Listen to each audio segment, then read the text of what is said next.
নমস্কার বন্ধুরা, রাধে রাধে। অনিশের চ্যানেলে তোমাদেরকে সবাইকে স্বাগত। তো আশা করি বন্ধুরা তোমরা সবাই ভালো আছো, আমরাও ভালো আছি। তো চলো তোমাদের ভালোবাসার আশীর্বাদ নিয়ে দিনটা শুরু করি। আবার তোমাদের সামনে চলে আসলাম একগাল হাসি নিয়ে। তো কি বলো তো, প্রতিদিনের মতন আজকেও চলে আসলাম।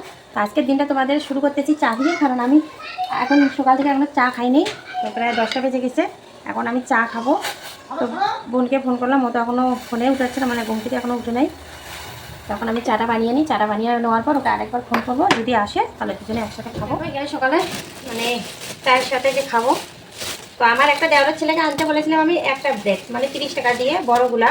তো ওগুলো যদি একটা নিয়ে আসে খুব ভালো আর কি, বড়টা। আরও কি করছে দেখো, 3টা নিয়ে আসে, একটা দুটো তিনটে নিয়ে আসে 30 টাকা দিয়ে, আর একটা সার্ভের প্যাকেট নিয়ে আসে। তো বন্ধুরা দুধে চায়ের তো উতরানি চলে আসে, এখন একটু আমি দুধ দিয়ে দেবো এখানে।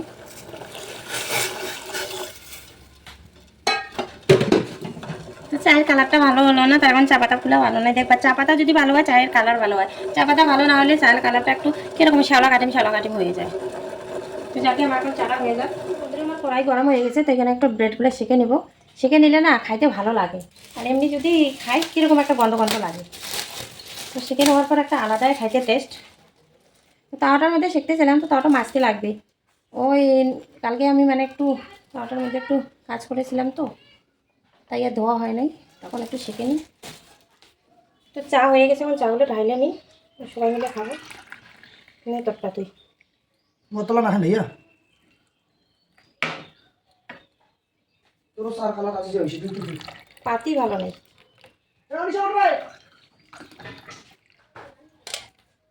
তো আমার চা রেডি, এখন দুজন মিলে খেয়ে নেবো, বোনও আসছে।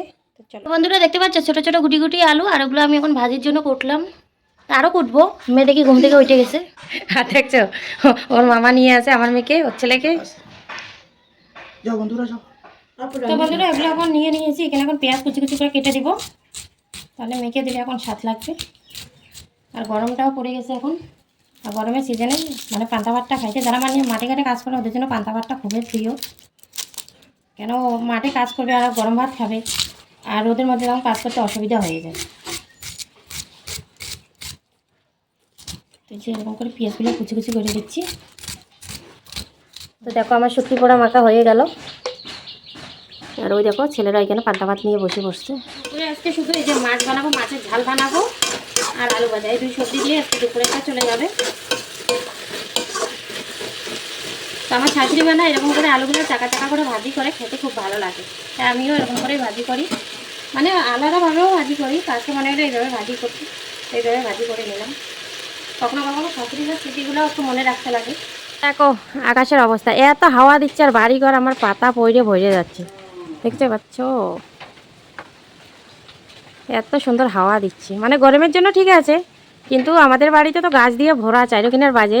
তুফানের দিন আসলে না আমার একটা ভয় লাগে, এইদিকের গাছ ওইদিকে, ওইদিকের গাছ ওইদিকে, ঘরের উপরে, মানে কি বলবো, আলিঙ্গন করতেছিল এরকম আর কি।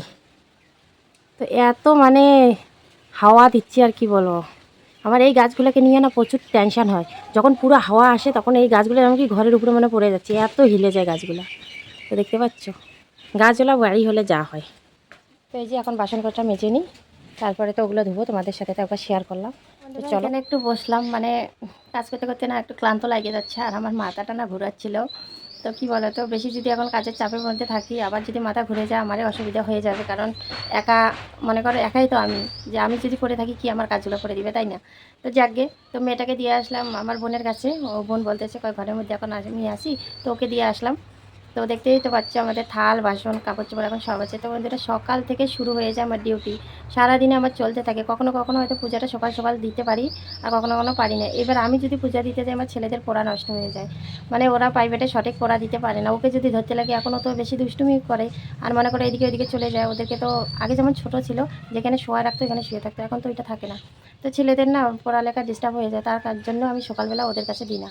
এবার পরে মনে করো আমি যদি একটু লেটে কাজ করি, আমার সারাদিনে তখন কাজ চলতে থাকে। পুজো এখন আমি দিতে পারিনি, বেলা 2টা বেজে গেছে, স্নান হয় নাই, বিভিন্ন রকমের কাজ রয়েছে। তো উঠান বাড়িতে দেখো দুন বাতাসের দিন এখন, তো উঠান বাড়িতে এরকম হয়েই যাবে নোংরা কাজটা। তো বারবার উঠান বাড়ি ঝাড় দিতে লাগে, বারবার মনে করো বাড়িঘরও পরিষ্কার করে রাখতে লাগে। তো সব মিলিয়ে একাকার। তো আমি আজকে বসে আছি পায়খানার পাশে, বাথরুমের পাশে। তো পায়খানার দরজাটা দেখো হয়ে গেছে, মানে ভেঙে গেছে। তো এটা বাঁশ দিয়ে লাগাই দিতে বলছি, তো কবে লাগাবে জানি না। আর এই বাথরুমটা মানে দরজাটা ছিল, তো দরজাটা এই যে ইয়েটা যে আছে তোমাদের এখানে যে লোহার যে কি নল না কি বলে, ওইটা খুলে গেছে, যার জন্য এই বাথরুমের দরজাটাও আর লাগানো যাচ্ছে না।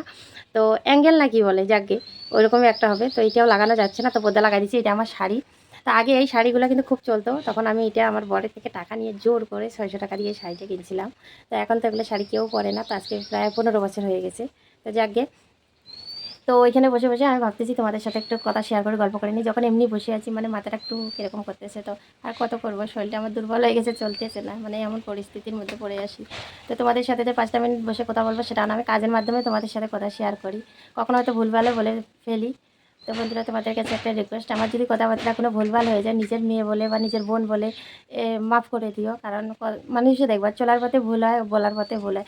আমারও হয়তো কথা বলার পথে ভুল হতে পারে, কারণ সবসময় আমাকে টেনশন নিয়ে থাকতে লাগে। কখন কাজগুলো তাড়াতাড়ি করবো, মেয়ে চলে আসবে, মেয়ে ঘুম থেকে উঠে যাবে, ছেলেরা খাওয়ার জন্য আসবে, আবার বর আবার সন্ধ্যার সময় আসবে, তারপর রাত্রিবেলা কী রান্না করবো না করবো, মানে বিভিন্ন রকমের টেনশন আমার উপরেই সব কিছু। আর মানুষে তো একটা বাচ্চা সামলাইতে পারে না, আমার 3-3টা বাচ্চাকে সামলাইতে লাগে। এদিকে আমার সংসারের কাজ, এদিকে হাজিরারা কী করতেছে না করতেছে, কখন ফোন করতেছে, বরে একবার ফোন করে বলতেছে এটা করতে, হাজিরারা ফোন করে বলতেছে বস্তা পাঠাও রে, জল পাঠাও রে, এ পাঠাও রে, মানে সব মিলে একাকার। তো মাথার মধ্যে আর কী থাকবে, সংসার জীবনে যে ঢুকছে বা যারা ঢুকেছে তারাই জানে যে সংসার কী জিনিস। তো চলো বেশি বকবক করবো না, অনেক বকবক করলাম, তো এখন কাজগুলো করি, মাথাটা একটু মানে থামলো। তো চলো, তো বন্ধুরা দেখতে পাচ্ছ এখানে এক গামলা শুধু মেয়ের জামা কাপড়, এগুলো মানে সব কালকে তো মানে এমন অবস্থা হয়েছিল মেয়ে, মানে কি বলবো, পায়খানা তো করতেছে যেমন কি জলগুলো বেরিয়ে যাচ্ছিলো এরকম অবস্থা। আর হঠাৎ করে এরকম হয়ে গেছিলো না, আমার তো ভয়ে আমাকে মেয়েটা রেখে হলো, বমি এমনভাবে বমি করতেছিল, যেমন বড় মানুষেরা বমি করে এরকম বমি করতেছিল। আর আমার তো পুরাই ভয় লেগে গেছে, আরও ঠান্ডা গরম করতেছে না, ওয়েদারের অবস্থা অতটা ভালো না, একবার ঠান্ডা একবার গরম, যেমন দিনের বেলা গরম দিচ্ছে, রাত্রেবেলা ঠান্ডা দিচ্ছে, তো এরকম মানে বুঝতেই পারো। আর এখন গরমকালও পড়ে যাচ্ছে আস্তে আস্তে, মানে পড়েই গেছে, গরম পড়তেছে মানে কি পড়ে গেছে। আর এখন বাচ্চাদেরকে খুব সাবধানে রাখতে লাগবে। আর আমার মেয়েটা এখন হাঁটতে পারে না, ও কখনো কখনো ওই যে এটা সেটা মুখের মধ্যে দিয়ে দেয়, কোনগুলো ভালো কোনগুলো মন্দ ও তো জানে না, ও তো এখন এদিকে ওদিকে দৌড়ে দৌড়ে বেড়ায়। আর আমি তো সবসময় বুঝতেও পারি না ও কী খাচ্ছে না খাচ্ছে। মনে করো আমি যখন খাবারটা খাওয়াচ্ছি তখন হয়তো পরিষ্কার করে খাওয়াচ্ছি, হাত ধোয়াই দিচ্ছি বা সুন্দর করে ভালোভাবে খাওয়াচ্ছি, কিন্তু ও যে এদিকে ওদিকে হাঁটে তখন মনে করো কী খায় না খায় আমি তো বুঝতে পারি না। আর এগুলো মনে করো ভিতরে যায় জীবাণু, মনে করো বাইরের নোংরা কাছে বলছে তো জীবাণু, আর ওগুলো খাওয়ার পরে মেয়েটার এরকম অবস্থা হয়ে গেছে। তো যাকে সবার বাচ্চা কাচ্চাকে সবাই সাবধানে রেখো। আমার যখন ছোটো বাচ্চা আছে আমি যখন বুঝতে পারতেছি, তো দেখো সবাই তো মনে করো সবার বাচ্চার দিকে তো ধ্যান রাখবে, তবুও আমি বলতেছি সবার বাচ্চার দিকে সবাই ধ্যান রাখবে, কারণ বাচ্চার কিছু হয়ে গেলে না সত্যি পরিবারের যতগুলো মানুষ থাকে না সবার অবস্থা কিন্তু খুব খারাপ হয়ে যায়। কারণ পরিবারের যতগুলো মানুষ থাকে একটা মানুষের জন্য তাদের মন মানসিকতাও কিন্তু ঠিক থাকে না, আর বিশেষ করে যদি বাচ্চাদের হয়।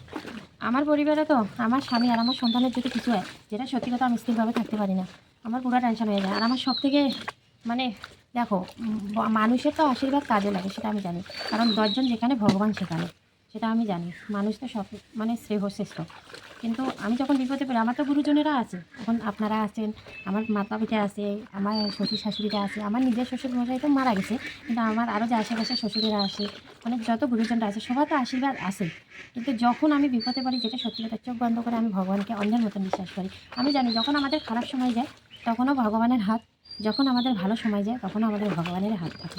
তো দুঃখের সময়ও আমাদেরকে ভগবানকে ডাকা উচিত, সুখের সময়ও আমাদের ভগবানকে ডাকা উচিত, কারণ এই পৃথিবীর বুকে ভগবানই আমাদেরকে পাঠাইছি। আজকে যা আমরা দেখতে পাচ্ছি ভালো মন্দ সব কিন্তু আমাদের ভগবানের, মানে সব আর কি ভগবানের অবদান, কিন্তু আমরা কিন্তু ভগবানকে ধন্যবাদটা দিতে ভুলে যাই। আমরা কয়জনে ভগবানকে ধন্যবাদ জানাই? ধন্যবাদ জানাইলেও ভগবানকে ছোটো হয়। ভগবান আমাদেরকে যা দিয়েছে বা যা দিচ্ছে আমরা নিজেরা কি কখনো এইসব তৈরি করতে পারতেছি? আমরা আজকে কথা বলতেছি তবুও ভগবানের ইশারায়, আমরা খাচ্ছি তবুও ভগবানের কৃপায়, আমরা চলতে পারতেছি তবুও এটা ভগবানের দয়ায়, সব কিছু ভগবান। আমরা যদি বলি যে আমরা নিজে সেরা, সেটা কিন্তু ভুল হবে। আজকে যদি ভগবান যদি আমাদের সব কিছু বন্ধ করে দেয় তাহলে কিন্তু আমরা চলতে পারবো না। আমাদের ভগবানের হচ্ছে প্রকৃত অক্সিজেন। তো যাকে বেশি বকবক আর করবো না, অনেক বকবক করে ফেললাম। কিন্তু আমি এটা জানি যে যখনই আমি বিপদে পড়ি তখনই কিন্তু আমি ভগবানের কাছে দৌড়াই, কারণ আমি জানি সবার আগে আমার ভগবানের কথাই মনে পড়ে। তো যাকে আমি বিপদে পড়লে যেরকম ভগবানকে ডাকি তোমরা সবাই দেখো, আশা করি তোমরাও ডাকো, হয়তো তোমরা হয়তো বেশি ডাকো, আমি একটু কমে ডাকি, কিন্তু তবুও বলবো ভগবানের কাছে যাওয়াটা বা ভগবানকে মনে মনে অনুসরণ করাটা, ভগবানকে ডাকাটা অনেক ভালো, অনেক শ্রেয়। কারণ আমরা ভগবান ছাড়া কিচ্ছু না, আমরা ভগবান ছাড়া অচল। ভগবান চাইলে কখনো ধনী করে দিতে পারে, কিন্তু ভগবান চাইলে এক মুহূর্তে মানুষকে ভিখারি করে দিতে পারে। তাই আমরা ভগবানকে সর্বদা মনে করো দেখো ভগবানকে হয়তো তোমরা সবসময় তো পূজা অর্চনা করতে পারতেছো না, আমিও পারি না, যেটা সত্যি কথাই। দেখো এখন যে মনে করো এত বেলা হয়ে গেছে, আমি এখনো ভগবানকে কিন্তু পূজা দিতে পারিনি, কিন্তু ভগবান তো আমার মনেই আছে। আমি সর্বদা ভগবানকে স্মরণ করে যাচ্ছি, যে ভগবানকে রাখতে যাই। আমার মন্দিরে তো সবই আছে, ভগবানও আছে, মা কালী আছে, মা মনসা মা আছে, মা লক্ষ্মী মা আছে, যত 36 কোটি দেবতা আমার মন্দিরে আছে। কিন্তু আমি কি বলো তো সঠিক সময় পূজা দিতে পারতেছি না, তো কী হয়েছে? কিন্তু অন্তর থেকে মাকে ডাকতেছি, বাবাকে ডাকতেছি, প্রভুকে ডাকতেছি, রাধারানীকে ডাকতেছি, কৃষ্ণ পরমেশ্বরকে ডাকতেছি, ভগবানকে, মানে এরকম করে সবার নামে নামে আমি ডাকতে যাই। প্রভু নৃসিংহদেবকে ডাকতেছি, মানে সবাইকে এরকম করে অনুসরণ করে যাই মনে মনে। কারণ মনের সম্পর্কটাই ভগবান বেশি ভালোবাসে। আমরা উপরে উপরে যা দেখাই, অনেকে দেখো মনে ভক্তি থাকে না, উপরে উপরে অনেক কিছু কিন্তু দেখায়, আমি এটা করি ওটা করি, কিন্তু উপরে যেটা দেখাও সেটা কিন্তু মন থেকে দেখাইতে পারবা না, আর যেটা মন থেকে দেখাবে সেটা কিন্তু উপরে দেখাইতে পারবা না। তাই মনের ভক্তিটা হচ্ছে সব থেকে শ্রেষ্ঠ। কারণ ভগবান মনের ভক্তিটাই আগে গ্রহণ করে। এই যে মানুষকে মনে করো ভগবানের জন্য অনেক কিছু নিচ্ছে, ফল নিচ্ছে, এ নিচ্ছে, ও নিচ্ছে, তোমার মনে যদি ভক্তি না থাকে, তুমি এগুলো মনে করো তোমার টাকা আছে, তুমি টাকার জন্য ওগুলো নিয়ে যাচ্ছ, সে নেয়। মানে অনেকে হয়তো বলবে যে আমরা যে নিচ্ছি আমার মনে কি ভক্তি নেই, অবশ্যই আছে, কিন্তু আমি কিছু কিছু মানুষের কথা বলতেছি, সবার কথা বলতেছি না। আর সবাই আমার কথাগুলো কেউ নেগেটিভভাবে নিও না, আর সবাই কেউ খারাপও পেও না। আমি একটা বলতেছি, মানে আমাকে দিয়ে আমি উদাহরণ জানাচ্ছি। আমিও তো ভগবানের জন্য কিছুই করতে পারি না, কিছুই দিতে পারি না, কিন্তু আমার মনের মধ্যে যেটা ভক্তি আছে, শ্রদ্ধা আছে, আমি মনে করি এটা আমার চেষ্টা। আমি ভগবানকে মানে এটাও বলি যে ভগবান, এখন তো আমি বাচ্চা কাচ্চার জন্য অনেক ব্যস্ত হয়ে পড়েছি, অনেক কিছু হয়তো আমি করতে পারতেছি না, কিন্তু প্রভু আমাকে এইভাবে মানে সামনের দিকে এগিয়ে নিয়ে যাও, যাতে আমি ভক্তি পথে এতটা লিপ্ত হয়ে যাই, যাতে এখন তো আমি যাহার করি, যাতে এই আমি যাহারটুকুও ভুলে যাই। সর্বদা যিনি আপনার চরণে আমি পড়ে থাকি, সর্বদা যিনি আপনার কৃতদাস হয়ে থাকি, সর্বদা যিনি আপনাকে মানে মনে প্রাণে সব জায়গায় যিনি আপনাকে অনুসরণ করতে পারি, আমরা যাতে স্বামী স্ত্রী দুইজনে আপনার কৃতদাস হতে পারি সবসময়, এটা বা আমার ছেলে সন্তানেরা আছে ওরাও যাতে কৃষ্ণভক্ত হতে পারে, এটা আমি ভগবানকে বলি। তো যাকে বন্ধুরা, আমার কথা যদি কোনো ভুল হয়ে থাকে আমি মাপ চেয়ে নিচ্ছি তোমাদের সবার কাছে, আমার অপরাধ ক্ষমা করে দিবেন। আর সব থেকে বড় কথা, এখন রোদ চলে যাচ্ছে, তাড়াতাড়ি এগুলো ধুয়ে নিই, তাহলে আবার লেট হয়ে যাবে। শুভ সন্ধ্যা বন্ধুরা, তো সন্ধ্যা হয়ে গেছে আর এখন আমার সন্ধ্যাবাতি দেওয়ার পালা। তো সবাই পাড়া বলে সন্ধ্যা দিয়ে দিছে, তো আমি উঠোন বাড়ি এখনই ঝাঁট দিলাম। তো লাইটের জ্বালানো হয়ে গেছে, তো এখন এই যে ভগবানের মন্দিরে প্রবেশ করব। তো এই যে ভগবানের মন্দিরে এখন প্রবেশ করলাম। তো চলো এখন সন্ধ্যাটা দিয়ে নিই, আমার মাকে একটু দর্শন করো তোমরা সবাই। তো বন্ধুরা এখন বাজে 7:30, আর এখন বসায় দিলাম আমি ভাত, এখানে ভাত বসায় দিয়েছি। আর এখানে বাজার থেকে নিয়ে আসলো বেগুন, তো সাদা সাদা বেগুন এগুলো নিয়ে আসছে, দেখতে খুব সুন্দর লাগতেছে। তো এখন বেগুন সবজি বানাবো, আর আলু সিদ্ধ বানাবো, আর শুধু ভাত বানাবো। তো ঠিক আছে বন্ধুরা, আজকের ব্লগটি আমি এখানেই শেষ করতেছি। ব্লগটি তোমাদের কেমন লাগলেও বলিও, যদি ভালো লেগে থাকে তো লাইক কমেন্ট শেয়ার করিও, আর চ্যানেলটাকে সাবস্ক্রাইব করে দিও। তো টাটা।